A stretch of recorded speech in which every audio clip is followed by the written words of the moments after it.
Hey everyone, it's Nikki with Chalkin' with Nikki. Today I'm turning plain dollar store dishes into cute Halloween themed decor. I'll start by cutting out a part of the transfer I want to use. Our transfers are reusable, so I'll mark the back of the transfer so I can reapply it later for storage. Next, I'll fuzz the back of the transfer so it's not quite so sticky and easier to remove from the project. I place the transfer making sure not to have any air bubbles in the silkscreen area, and then apply the Couture ink, making sure I cover that entire silkscreen area with the ink.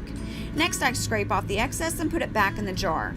I follow the same steps for the remaining pieces, making sure I don't have any air bubbles, covering the silkscreen area with ink, and removing the excess, putting it back in the jar for later use. Next, I follow our heat set instructions of allowing your project to dry for 24 hours. I place the dishes in a cold oven and bake them for 30 minutes at 350 degrees. I allow the dishes to cool in the oven. We have 20 different colors of Couture ink, perfect for applying to oven-safe ceramics and fabrics. You can shop online at bythelakewithnikki.com for all your Chalk Couture supplies.